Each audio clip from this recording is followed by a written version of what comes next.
በሰባት ወር ውስጥ የቆጠብኩት የሚመስል እስኪ ምን ይገዛበት ምን ልግዛበት ጨምሬ ያው የተወሰነ 500 ሆነ እንደዛም ጨምሬ ምን ይገዛበት በእናንተ ምርጫ ማለት ነው። እህቶቼ ቆጥቡ፣ እውነቴን ነው የምላችሁ። ከሱቅ ሄዳችሁ ስትመጡ ምናምን በቃ ብዙ ነገር የሚተርፋችሁን ሳንቲሞችን የሚሆኑ ብር ቆጥቡ። ጥሩ ነው፣ ይጠቅማችኋል ማለት ነው። በቸገራችሁ ጊዜ ይደርሳል። ቤተሰብ በአዲስ ዩቲዩብ ቻናል ተመልሼ መጥቻለሁኝ። ቤተሰብ አድርጉኝ፣ እንዲሁም ደግሞ ቪዲዮውን ላይክ አድርጉ። አሰላሙ አለይኩም ወራህመቱላሂ በረካቱ። ሰላም ጤና ይስጥልኝ። ውድና የተከበራችሁ የኢክሮ ቤተሰቦች እንዴት ናችሁ? ሰላም ናችሁ? አማን ናችሁ ወይ? እንዴት ናችሁ? ውድ የሀገሬ ልጆች በያላችሁበት ሰላማችሁ ብዝት ይበልልኝ። ዛሬ ደግሞ በአዲስ ቪዲዮ ተመልሼ መጥቻለሁ ማለት ነው። እንግዲህ ያኛው ኢክራም ላይ መለስ ሂዷል ማለት ነው። አመት ይሆነዋል። እውነት ለመናገር በሰዓቱ ምንም አልመሰለኝም ነበረ ሲጠፋ ማለት ነው። ያው እኔ ሌላ አጀንዳ ላይ ስለነበረ ልቤ ማለት ነው፣ ሌላ ዓለም ላይ ስለነበርኩ ትዝም አላለኝ። ግን አሁን ያው ተመልሼ መጥቻለሁኝ። በእርግጥ ያንን በሰዓቱም ለማስመለስም ምንም የሞከርኩት ነገር የለም። ዛሬ ግን በአዲስ ተመልሼ መጥቻለሁኝ። በ6 ወር ውስጥ የቆጠብኩትን የራሴ ባንክ የግሌ ማለት ነው፣ የግሌ ብያታለሁኝ። የግሌ ባንክ እውነቴን ነው ብላችሁ የግሌ ብዬ ስለሆነ አውጥቼላታለሁኝ። 6 ወር 7 ወር ይሆነኛል መቆጠብ ከጀመርኩ። እውነት ለመናገር መቼ እንዳስገባሁት አላቅም፣ ግን መጨረሻው ላይ ስሙ ስንት እንደሆነ ማለት ነው። እኔ ራሴ እውነት ለመናገር በጣም ተገርሜያለሁ። እና ቆጥቡ፣ ጥሩ ነው።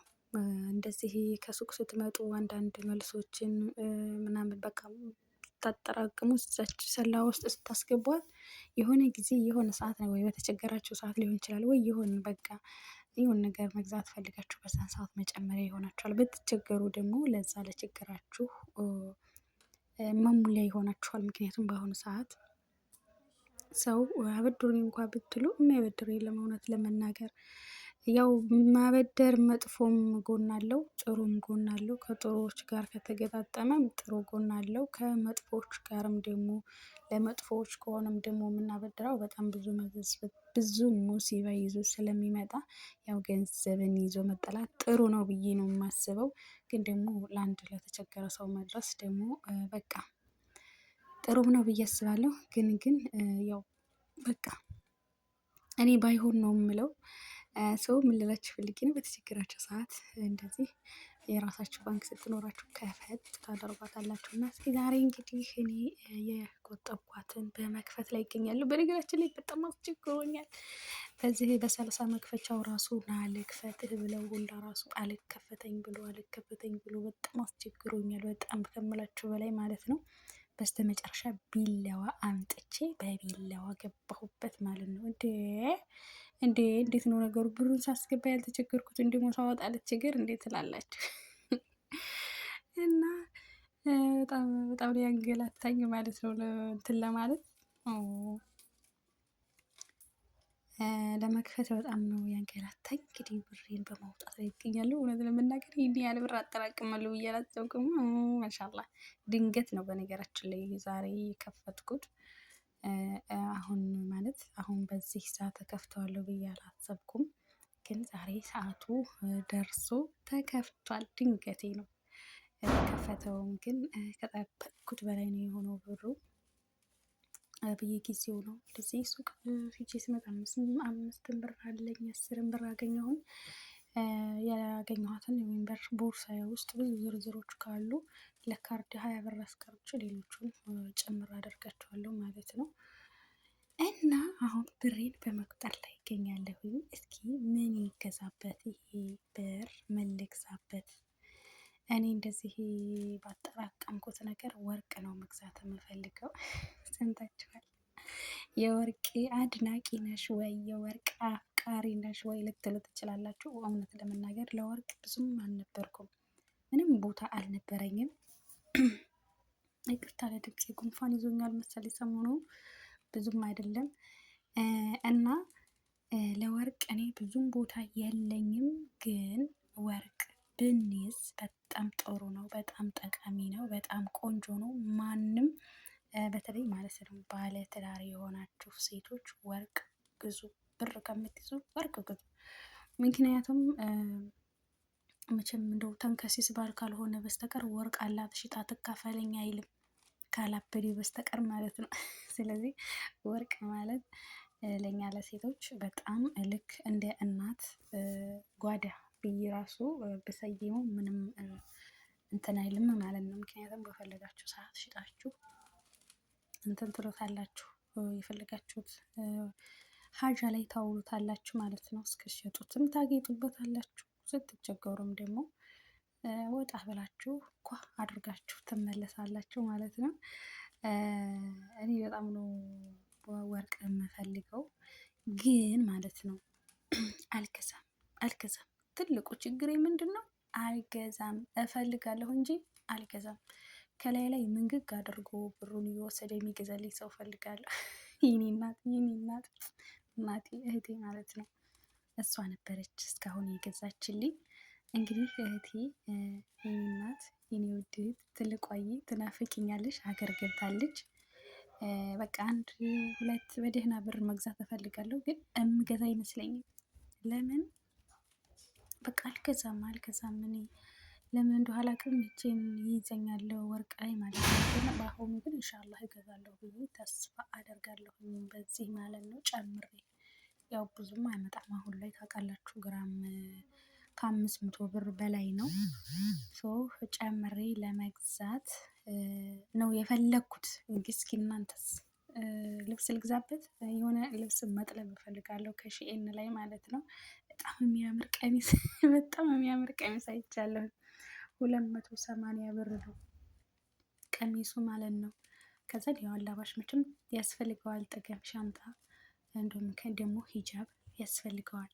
ከዛን ከቀሚሱም ጋር ደግሞ አብሮ ደግሞ የሚያጣክም ወይ ሰዓት፣ ጆሮ ጌጥ፣ ሰዓት፣ እንደዚህ ቀለበት ምናምን ነገር እሱ ነው የሚያጣግም ነገር፣ ሻንጣ፣ ጫማ ያስፈልገዋል። እና ልብስ ልግዛበት ወይስ አንድ 500 ብር ቢሆን ችግር የለውም። ለምን 2 ግራም ወርቅ አያመጣም? ወይስ ወርቅ ይገዛበት? ወይስ ያንን እምር ያደረገኝን ልብስ በአይኔ ላይ እንደዚህ ውል ሲል ያየሁትን ልብስ ልግዛበት? እስኪ እናንተ ምርጫ ስጡኝ ማለት ነው። እንግዲህ እውነት ለመናገር እናንተ ምን ያክል ቋጣሪ ነሽ እንደዚህ ወይ ጉድ ልትሉ ትችላላችሁ። እዚህ ውስጥ 5 ሳንቲም አለ ብላችሁ ታምናላችሁ? 5 ሳንቲምን ሂሳብ ለነገሩ እኮ ቁጥር ከአንድ ይጀምራል። እናንተ 5 ሳንቲም እኮ ተደምራ ነው በሺዎች ቤት የምትቆጠረው ነው። 5 ሳንቲም አግኝቼ በጣም ተገርሜ ልሞት ማለት ነው። ማለት እኔ መጀመሪያ ሳስገባው አላየሁትም፣ ብቻ ዝም በቃ ሳንቲም መሆኑን ብቻ እንጂ ምንም ያየሁትኝ ነገር የለኝም ማለት ነው። አሁን እዚህ ጋር ብሬን ቆጠርኩኝ። 1100 ብር ቆጠርኩ ማለት ነው። 1100 ብር። ይቺ ብር በነገራችን ላይ የኢትዮ ብር ናት። የኢትዮ 2 ብር ነች ማለት ነው። እና አልጥላትም። ሌሎች 200 ብር ነበረ ሌላ የቅጠል፣ እሱን ሀበሾች ሳገኝ ከጠለብ እንዳለሁኝ ለአንዷ 5 ብር ስሰጥ ማስታወሻ፣ ለአንዷ 10 ብር ስሰጥ፣ ለአንዷ 20 ብር ስሰጥ ምናምን በቃ ሁሉም አለቀ የቅጠሉ ብር። እና ይችን 2 ብር ግን ለማንም አልሰጥ ብዬ ይሻታለሁ ማለት ነው። ይዤ የመጣሁትን 200 ብር ግን ላገኘኋቸው ሀበሻ የኢትዮ ብር ረስታችሁት ከሆነ እያልኩኝ ስሰጥ 200ቱን ጨርሼ ያቺ 2 ብር ግን ይኸው ድፍን 6 ዓመቷ እኔው ጋር አለች ማለት ነው። 6 ዓመቷን ጨርሳ 7ኛ ዓመቷን ይዛለች። የኔ እናት ትቀመጥ። እንደው ለልጅ ልጅ ድሮ ብር ይሄን ነበር ይችን ትመስላለች የኢትዮ ብር ብዬ አስተዋውቃቸዋለሁ ለልጆቼ ማለት ነው። ሰምታችኋል? ገና ላልተወለዱት ማለት ነው። አያችኋት? ይችን 5 ሳንቲም ማለት ነው። 5 ሳንቲም 10 ሳንቲም ይቺ 10 ሳንቲም ነች። 10 ሳንቲም ሆላለች። 5 ሳንቲም 10 ሳንቲም 25 ሳንቲም 50 ሳንቲም ናቸው እነኚህ ማለት ነው። በጣም ተገርሜ እኔ ራሱ በጣም ማለት ነው። እና እንግዲህ ዛሬ ይሄንን ይመስላል ማለት ነው። ዛሬ እንግዲህ ስድስት ወሩን ጨርሶ ግን ሰባተኛ ወሩን ሳይዝ አይቀርም።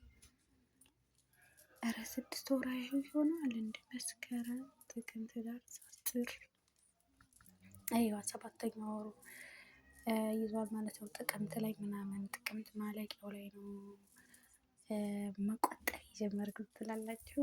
ወይ የኢድ ሀዲያ ምናምን ሲመጣ ጣል ሳረግበት ምናምን ነገር የደረሰ እና ውድ ቤተሰቦቼ ዛሬ እንግዲህ የዛሬው የቁጠባዬ ይህን ይመስላል። አሁን መልሼ አሁንም እገዛለሁ። መልሼ አሁንም ይቺን ሰላ ገዝቼ አሁንም አጠራቅማለሁ። ይቺ ብር ሳያት ግርም ስለምትለኝ እንደው ማኖሬ አስገባታለሁ። ይሄ ሳውዲ 2 ብር ነው። ይሄኛው ደግሞ የሀገራችን 2 ብር እንትን አለበት ምንድን ነው የሚባለው? ሚዛን አለበት የኛ ማለት ነው። የኛ ሚዛን አለበት እና ዛሬ ይህን ምስል ትግርሜን ቪዲዮ ፊት ሪከርድ ሳደርግ የነበረው አዛን ምናምን ስልክም እያወራሁ ስለነበረ ድምፅ ስለገባበት ለዛ ነው ሳይለንት ያደረኩት። እነዚህን ገርሞኝ እያሳየሁ ነው ማለት ነው። 10 ሳንቲም ነች 5 ሳንቲም ነች እያልኩኝ እና ውድ ቤተሰቦቼ ለቤቴ አዲስ የሆናችሁ በቅንነት ቤተሰብ አድርጉኝ፣ አበረታቱኝ። ላይክ እያደረጋችሁ ደግሞ ማለት ነው ላይክ አድርጉ፣ እስኪ ላይክ አድርጉ፣ አበረታቱኝ። ኮሜንታችሁን እከታተላለሁ፣ እከታተላለሁኝ። ምን ልግዛበት? የአማረኝን ቀሚስ ልግዛ ወይስ በቃ 500 ብርም ቢሆን ጨምሬ ወይ 2 ግራም ወርቅ ላምጣ ወይ? ምክንያቱም 2 ግራም ወርቅ ከ1500 እንደዛ አይበልጥም። ግራም 550 ቢሆን 2 ግራም በ1200 ቢሆን ደሪባው ደግሞ 300 ብር እና እንደዛ ቢሆን 2 ግራም እና ምን ላምጣበት? ይህ 5 ብር እኮ በነገራችን ላይ ይቺ 5 ብር ነው የተገዛችው እና 1100 ብር ስቆጥብ 5 ብር አክስሬ ነው ትላላችሁ።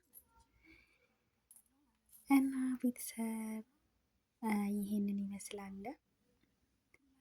ሁላችሁም ላይክ እያደረጋችሁ አበረታቱኝ። እንዲሁም ደግሞ ሼር አድርጉልኝ፣ በቅንነት ሼር አድርጉልኝ፣ ላይክ አድርጉልኝ፣ አበረታቱኝ።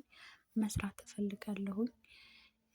ያኛው ኢክራማ አድጎ መጨረሻ ላይ ያው ጥሎኛል ማለት ነው፣ ዘርጥጦ።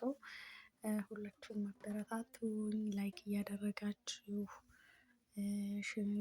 ቪዲዮውን ሼር እያደረጋችሁልኝ አበረታቱኝ። ኢንሻአላህ ሌላ በጥሩ ቪዲዮዎች አስተማሪ በሆኑ ቪዲዮዎች እንደምመጣ ተስፋ አደርጋለሁ ኢንሻአላህ። በእርግጥ ስደት ላይ ሆነን ያው ለመስራት ቪዲዮ ለመስራት ጥሩ ወይም ደግሞ ተመልካችን የሚስቡ ቪዲዮዎች ለመስራት ትንሽ አዳጋች ሊሆን ይችላል። ላኪን ኢንሻአላህ ነገሬ ስገባ ግን ጥሩ ቪዲዮ እሰራበታለሁ። አስተማሪ የሆነ አስቂኝ ጥሩ ቪዲዮዎችን እንደምሰራበት ተስፋ አለኝ ኢንሻአላህ። በሰላም ለሀገሬ ካበቃኝ ማለት ነው። እና ሁላችሁንም ስለነበረ ቆይታ አመሰግናለሁ። ኢንሻአላህ ደግሞ ይዘገያል እንጂ ይሳካል። አንድ ቀን ተመቻችቶልን ተደላድለን በቤታችን በሀገራችን በነፃነት እንደምንሰራበት ተስፋ አደርጋለሁ፣ ሁላችንም ማለት ነው።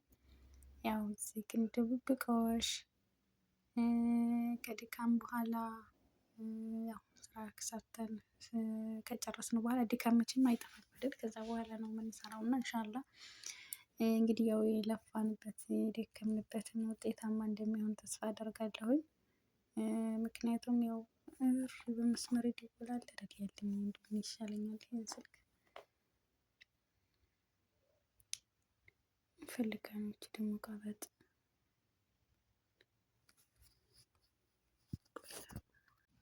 እና ቤተሰብ በመስመር ተደውሎ ማለት ነው። እዚህ ግቢ እዚህ እኮ ቤት ውስጥ ናት እና በመስመር ደውላ አላየሁትም አለ። ቫይብሬት ነበር፣ አስደነገጠችኝ። ዋትስአፕ እንደካ ዋትስአፕ ዝግ ነው እንትኑ ሸበካው እና ልቤ እሷ ጋር ሂዶ ነው ማለት ነው። እና ኢንሻአላህ ዞሮ እንደሚሳካ ተስፋ አደርጋለሁኝ። ኢንሻአላህ እስኪ ረስቸዋለሁ፣ ሁሉም ነገር ረስቸዋለሁ። በነገራችን ላይ እንዴት ሆኖ በምን መልክ እንደሚስተካከል ባላውቅም ግን ይስተካከላል ኢንሻአላህ። እንደው እንደ ሌላ ነገር ላይ ጠንካራ ጀግና ሆኜ አላውቅም። እዚህ ግን ዩቲዩብ ላይ ግን እንደው ጀግና አድርጎኛል። አላህ ጽናቱን ትዕግስቱን ሁላ ሰጥቶኛል።